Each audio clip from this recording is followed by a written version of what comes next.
This is a Sunnah too. This is a Sunnah too.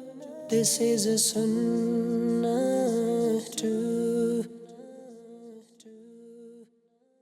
Alhamdulillah Rabbil Alameen, wassalatu wassalamu ala Sayyidil Mursaleen, amma ba'd, fa'udhu billahi minash shaitanir rajim, bismillahir rahmanir rahim. As-salatu wassalamu alayka ya Rasulallah, wa ala alika wa ashabika ya Habiballah. As-salatu wassalamu alayka ya Nabiyallah, wa ala alika wa ashabika ya Nurallah. Welcome, dear viewers, to this final episode of our program. This is a Sunnah too. And as you know, in this program of ours, we particularly focused upon those sunnahs of the Prophet ﷺ which are related to his blessed character, his noble mannerisms. For example, the Prophet ﷺ's forgiving others, his kind conduct and advice regarding neighbors, the Prophet ﷺ's affection towards the orphans, the Prophet ﷺ's gentleness, display of gentleness towards others. So these things, alhamdulillah, these beautiful sunnahs which are related to the character, the mannerisms, these were discussed. But remember, there are also sunnahs which related to the external in the sense that they are physical sunnahs.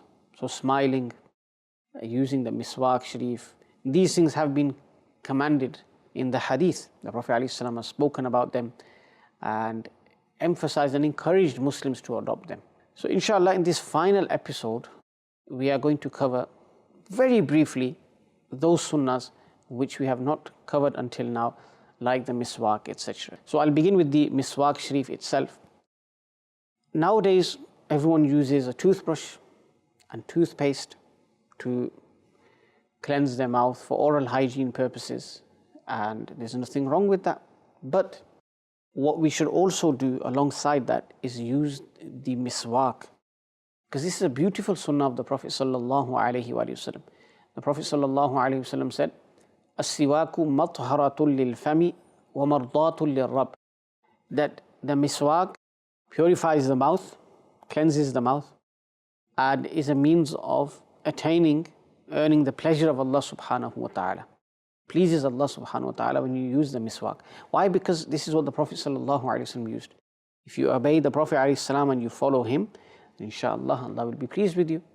And there are many, many other virtues. The ulama of Islam, for example, have said that if someone uses the miswak consistently throughout his life, then inshallah, with the mercy of Allah, he will have a good ending. He will die upon Iman. So using the miswak sharif, subhanallah, is a way of ensuring that we die upon Iman. Subhanallah, as we know, the Prophet sallallahu alaihi wasallam in his final stages used the miswak. Well, Sayyidah Aisha radiallahu anha softened the miswak, and she helped the Prophet sallallahu alaihi wasallam fulfill this sunnah of miswak. So we should cling to the sunnah, we should follow the sunnah. Yes, any modern means, they're not in opposition to the Sharia, it's fine, you can follow them. Like the toothbrush itself, or using toothpaste, it's not a sin. But we shouldn't neglect the sunnah of the Prophet sallallahu alaihi wasallam. The sunnah is azim, the sunnah is great. So this is one sunnah of the Prophet sallallahu alaihi wasallam. Then you have another sunnah of the Prophet sallallahu alaihi wasallam which is related to walking. Yes, there are even sunnahs related to walking. First of all, in the Holy Quran, Allah Ta'ala states in the 15th para, Surah Bani Israel, verse 37. Bismillahir Rahmanir Rahim.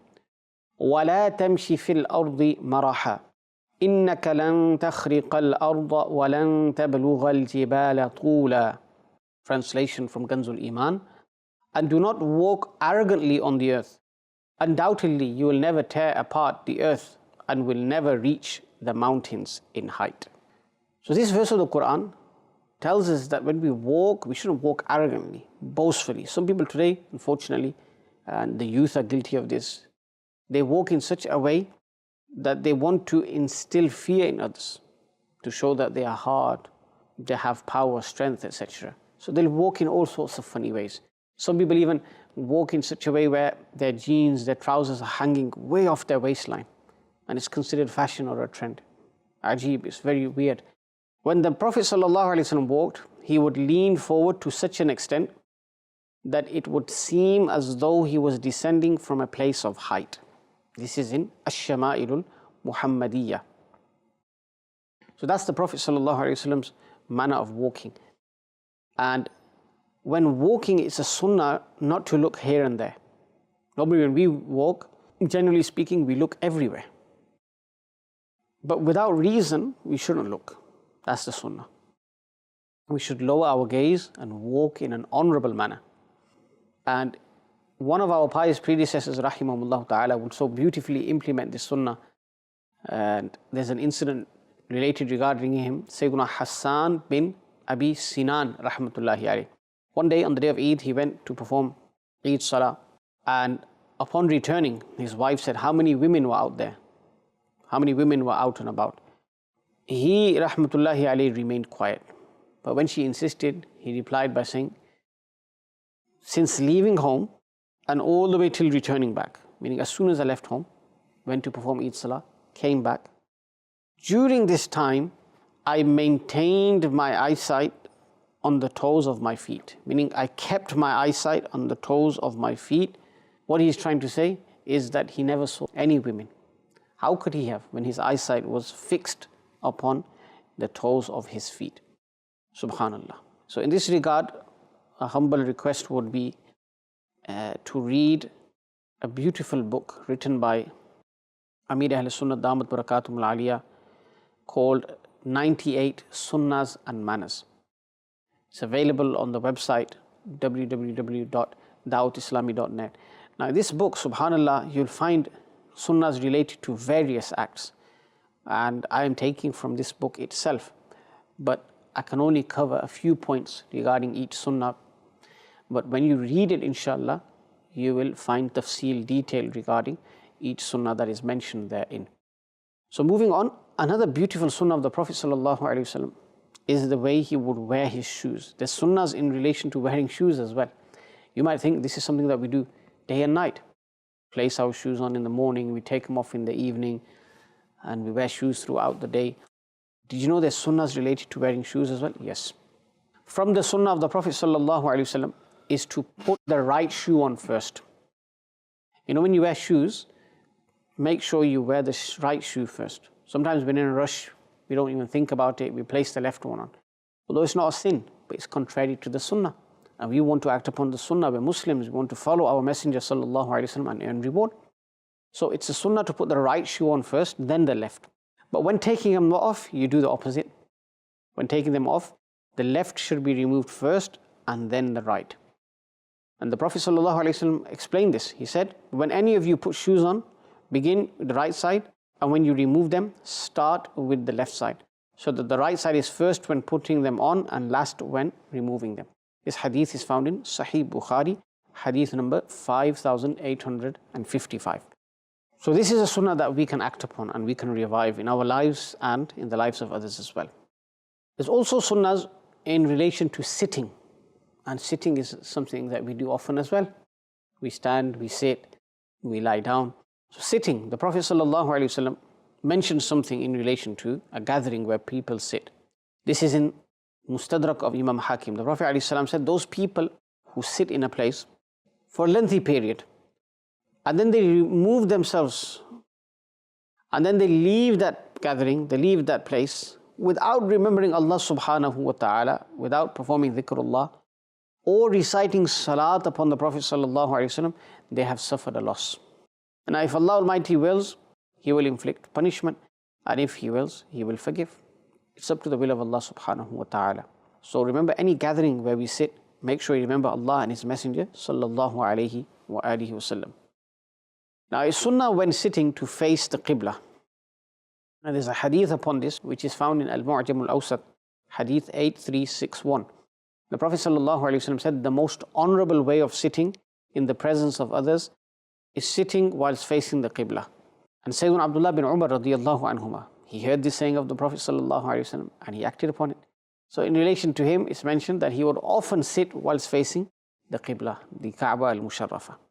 Now someone who is a preacher, someone who is responsible for imparting sacred knowledge to others in the masjid or by any other means, he's a muballigh, maybe a scholar, a maulana, an alim, a mufti. It's a sunnah for him to have his back towards the Qibla whilst preaching, whilst delivering a bayan or teaching. Why is this? So that those who are seeking knowledge from him can face the Qibla whilst doing so. Allama Sakhabi rahimahullah says, the Prophet sallallahu alaihi wasallam would have his back towards the Qibla so that those whom he sallallahu alaihi wasallam was teaching or preaching to could face the Qibla. Subhanallah. So these were some points regarding sitting. Another thing that we do often, daily, is we leave our homes and enter our homes. This is standard practice. Everyone goes after work to their homes. Everyone leaves home in the morning to go to work, to drop off kids to school, etc., to go to the masjid, and then we return as well. First of all, there's a beautiful dua that we should read whenever we leave home. And this is taught to us by the Prophet sallallahu alaihi wasallam. The dua is as follows: Bismillahi tawakkaltu ala Allah, la hawla wa la quwwata illa billah. Translation: in the name of Allah, I placed my trust in Allah, and there is no power and no might without Allah. Now, what's the benefit of this dua? The benefit of this dua is that inshallah you will remain upon the right path, be protected from calamities, and the help of Allah Almighty will accompany you. Subhanallah. So imagine leaving home, whether it's a short journey, a lengthy journey, Allah will protect you from calamities if you read this dua. His help will accompany you, and inshallah you'll remain on the right path as well. So make a habit of doing this dua. Now there's a dua for entering the home as well. We should memorize these short duas from the Sunnah. This is in Abu Dawood. Allahumma inni as'aluka khayra al-mawlaji wa khayra al-makhraji. Bismillahi walajna wa bismillahi kharajna wa ala Allahi rabbina tawakkalna. Now, once you've read this dua, give salam to those in the home, and then present your salam to the court of the Prophet sallallahu alaihi wasallam. After this, recite Surah Ikhlas 3 times. Inshallah, you will receive blessings in your sustenance and be protected from domestic quarrels. Now, some of the points that I'm mentioning are not necessarily sunnahs, they're from the adab, manners. So this should be kept in mind. Only when I say this is a sunnah and then relate, those things are to be taken as sunnahs. Generally speaking, in relation to entering the home, it's stated here that when you wish to enter a person's home, you say this: Assalamu alaikum, may I enter? Another thing to note, if you do not receive permission to enter, then return happily. It is possible that the person did not give permission due to a need or due to a necessity, if something else came up. So we should have husnul dhan regarding Muslims. Now, so this was a bit about leaving and entering your homes. What about the sunnahs and etiquettes of applying oil and combing hair? First of all, a hadith, the Prophet sallallahu alaihi wasallam said, this is in Abu Dawood, whoever has hair, he should honor it. What does this mean? It means he should wash it, oil it, and comb it. This was mentioned by Shaykh Abdul Haq Muhaddis Dehlvi rahimahullah. And the Sahaba would follow the Prophet alayhi salam in this regard. Sayyiduna Nafi' radiyallahu anhu narrates that Sayyiduna Ibn Umar radiyallahu anhuma would apply oil twice a day. And as for those who are seeking knowledge, studying ilm, it's more important for them to oil their head. Why? Because if they do it frequently, inshallah, it will prevent their head from becoming dry. They won't have a dry scalp. The mind will become refreshed and the memory will be strengthened. Subhanallah. The Prophet ﷺ said in Al-Jami' al-Saghir, whenever any one of you applies oil, he should begin with the eyebrows, as this removes headaches. Subhanallah. When the Prophet ﷺ would apply oil, he would pour some on the palm of his left hand, then apply some to both his eyebrows, then to both of his eyes, and then to his blessed head. Now a beard is a sunnah of the Prophet ﷺ as well, keeping the beard. Now it's sunnah if you've got a beard to comb the beard. And when applying oil to the beard, make sure you say Bismillah. If you apply oil without saying Bismillah, this is against the sunnah. It's stated in the hadith, whoever applies oil without reciting Bismillah, 70 devils accompany him. Allahu Akbar. So these things should be kept in mind. Inshallah, when you read this booklet, 98 Sunnahs and Manners, written by Amir Ahl Sunnah Dawud Barakatum Al-Aliyah, you'll get a better understanding of these beautiful sunnahs. So I'll conclude there. There are many other sunnahs that could be mentioned in relation to eating, in relation to cutting nails, in relation to drinking, so many other things, in relation to wearing clothes, attire. But we will only learn of these sunnahs if we invest time. In one episode, we can't cover everything. Therefore, you must go away, ask the ulama in your locality, Sunni scholars, what can I read in this regard? What books are written specifically about the sunnah of the Prophet ﷺ? I want to learn the sunnah, I want to implement it, I want to follow it in my life. And inshallah, when you follow the best of creation ﷺ, you will receive the best of rewards and abundant blessings, immense blessings in your life, inshallah. May Allah Jalla wa Ala make us from those who cling onto the sunnah, who are steadfast in acting upon the sunnah, and who die whilst acting upon the blessed sunnah of the Prophet ﷺ as well. Ameen, bijahi Nabi Ameen, sallallahu alayhi wa alihi wa sallam. This is a sunnah too. This is a sunnah too. This is a sunnah too.